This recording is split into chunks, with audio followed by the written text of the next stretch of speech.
কি কাজ? আমি সব করতে রাজি। লোকটি অত্যন্ত নিচু ও ফিসফিসানির কণ্ঠে বলল, তেজস্বীকে এই পৃথিবীর বুক থেকে সরাতে হবে। খুন করতে হবে ওকে। পারবি? আর্যর সারা শরীর শিউরে উঠল। সে যেন বরফের মতো জমে গেল। চিৎকার করে উঠল সে, অসম্ভব। তুই ভাবলে কিভাবে? আমি আমার তেজস্বীকে আমি আমার নিজের হাতে খুন করব? তাহলে তোর মাকে পাওয়ার আশা পুরোপুরি ছেড়ে দে। বলে লোকটি সেই বৃদ্ধ মহিলার গলায় ধারালো ছুরি চেপে ধরল। আর্য করুণ আকুতিতে চিৎকার করে উঠল, প্লিজ, প্লিজ এরকম করো না, ছেড়ে দাও। তাহলে বল, রাজি? আর্যর কণ্ঠ জড়িয়ে এলো। সে কাঁপা কাঁপা সরে বলল, আমাকে নিজেকে নিজে খুন করার শর্ত দিলি। তেজস্বিনী না থাকলে যে এই আর্যর কোনো অস্তিত্বই থাকবে না। লোকটি তাচ্ছিল্যের হাসিতে ফুটে উঠে বলল, এমনিতেও থাকবে না। তোর মাথার ওপর 7টি খুনের মামলা ঝুলছে। পুলিশ তোকে যে কোনো মূল্যে শেষ করবেই। কথাটা শেষ হওয়ার সাথে সাথেই কলটি কেটে গেল।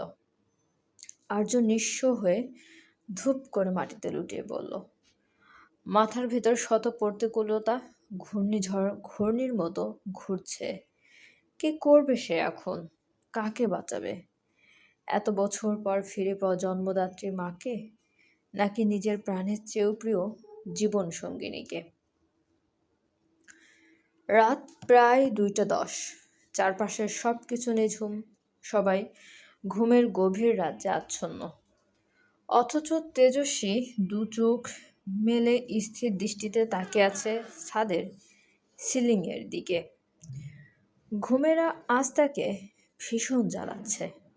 মাত্রই পরিশ্রান্ত শরীরটা বিছানায় এলিয়ে দিয়েছিল, কিন্তু এই অশান্ত মনে ঘুম আসবে বলে মনে হয় না। বরাবরের মতোই রিধিকার খুনের পেছনে কোনো শক্ত প্রমাণ বা সূত্র খুঁজে পাওয়া যায়নি। ফরেনসিক ল্যাবের মূল ফটকের পাহারাদারের দাবি অনুযায়ী তেজস্বী ও ইকরা পৌঁছানোর আগে সেখানে অন্য কেউ ভেতরে ঢোকেনি।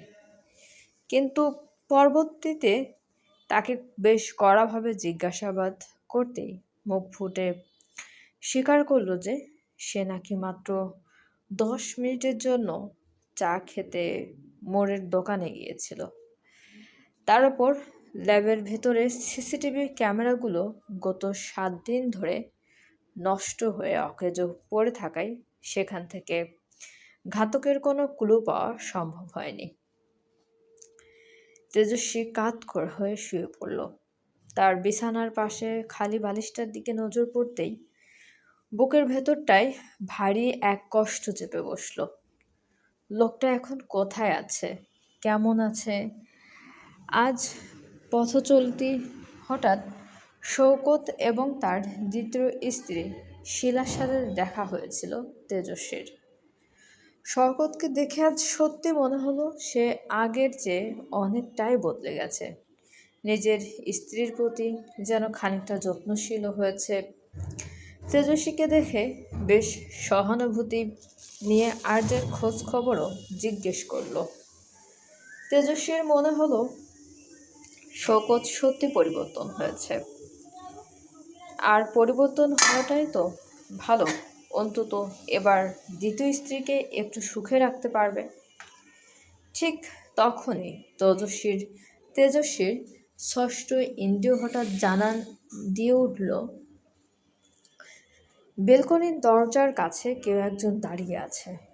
তেজস্বী কোনো শব্দ না করে ধীর পায়ে বিছানা ছেড়ে উঠে দাঁড়ালো।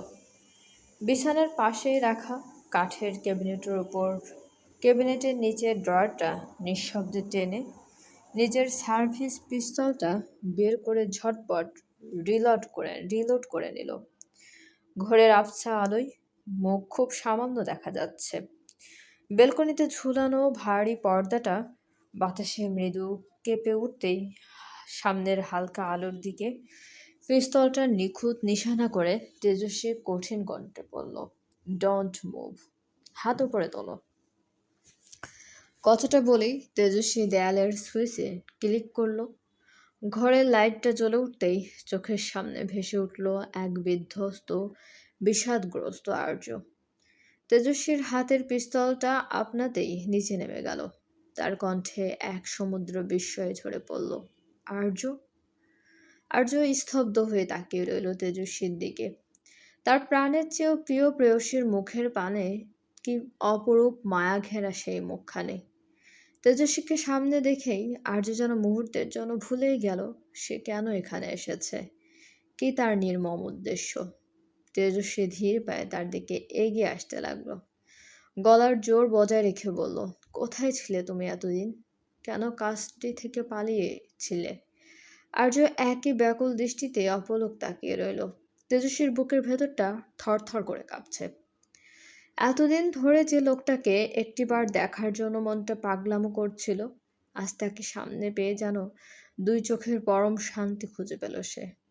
তেজস্বী নিজেকে সামলে নিয়ে আবার বলল, আমি তো তোমায় স্পষ্ট বলেছিলাম, আমি তোমায় নির্দোষ প্রমাণ করবই। আমার ওপর এতটুকু ভরসাও কি তোমার ছিল না? আর্য হঠাৎ শুষে নেওয়া গলায় বলে উঠল, আমি আমার মাকে পেয়ে গেছি তেজস্বিনী। তেজস্বী বিস্ময়ে স্থির চোখে তাকিয়ে রইল। আর্য হঠাৎ তার নিজেকে ধরে রাখতে পারল না। এক ঝটকায় তেজস্বীকে বুকে টেনে নিয়ে শক্ত করে জড়িয়ে ধরল। তেজস্বীও কোনো বাধা দিল না, মিশে গেল সেই নিবিড় আলিঙ্গনে। আর্য কান্না ভেজা রুদ্ধ কণ্ঠে ফুপিয়ে উঠে বলল, আমি আমার জন্মদাত্রী মাকে খুঁজে পেয়েছি তেজস্বিনী। এতগুলো বছর পর আজ আমি আবার আমার মায়ের সান্নিধ্য পাব। তেজস্বী হালকা মাথা তুলে আর্যের মুখটা দেখে শুধালো, কোথায়, কিভাবে পেলে মাকে? আর্য নিঃস্ব ভঙ্গিতে জবাব দিল, পুরোপুরি এখনো পায়নি। আমার মাকে আঁকড়ে ধরতে গেলে যে তোমায় চিরতরে হারাতে হবে। কথাটা কানে পৌঁছানো মাত্রই তেজস্বী বিদ্যুৎ বেগে নিজেকে আর্যের বুক থেকে ছাড়িয়ে নিল। তেজস্বী বলল, কি বলছো তুমি এসব? আর্য নিজের পকেট থেকে একটা রিভলভার বের করে আনলো। এটা সেই পুরনো রাইস মিলে ল্যাপটপের কাছে রাখা ছিল। তেজস্বী বিশ্বাস করতে পারছে না। তেজস্বী শুধু অবাক হয়ে তাকিয়ে আছে। আর্য পিস্তলটা তেজস্বীর দিকে নিশানা করল। তেজস্বী শুধু কাঁপা কণ্ঠে বলল, আর্য, আই এম সরি। আমাকে ক্ষমা করো না তেজস্বিনী। ভালোবাসি তোমায়, ভালোবাসি আমার তেজস্বিনীকে। তেজস্বী পূর্ণ বিশ্বাস আর্যকে তাকে হুটহুট করতে পারবে না, তাই তো সে নিজের পিস্তলটা আর্যর দিকে তাক করলো না। তেজস্বী ঠোঁটে হাসি ফুটিয়ে বলল, মজা করছো? আমি জানি তুমি পারবে না, আমাকে পারতে হবে।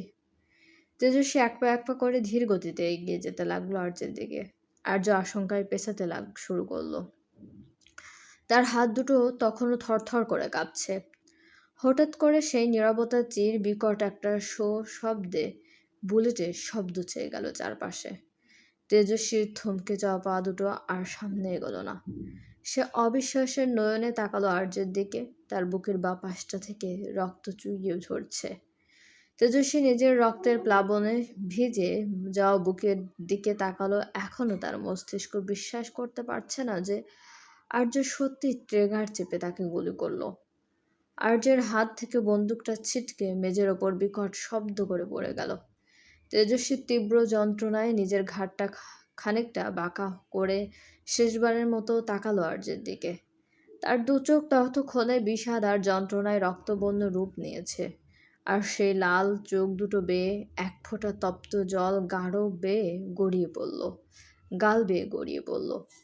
তেজস্বী রক্ত ভেজা হাতটা শেষবারের মতো বাড়িয়ে দিল আর্যের দিকে। জীবনের অন্তিম মুহূর্তে দাঁড়িয়ে প্রাণের স্বামীটিকে শেষবারের মতো ডাকতে লাগলো, কিন্তু সেই নাম আর পুরোটা উচ্চারণ করে উঠতে পারল না।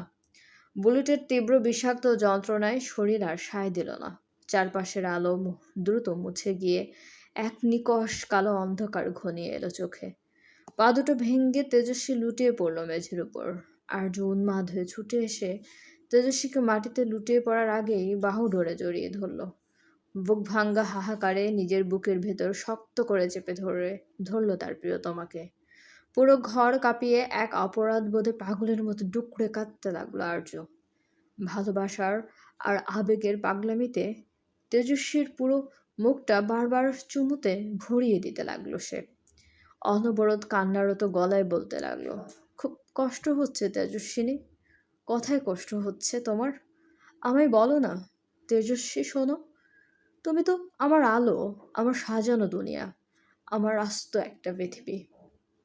তেজস্বী শেষ চেষ্টায় রক্তে রাঙানো হাতটা শূন্যে বাড়িয়ে দিল, কিন্তু সেই দুর্বল হাতটা আজ আর আর্যের মুখ অবধি পৌঁছতে পারল না।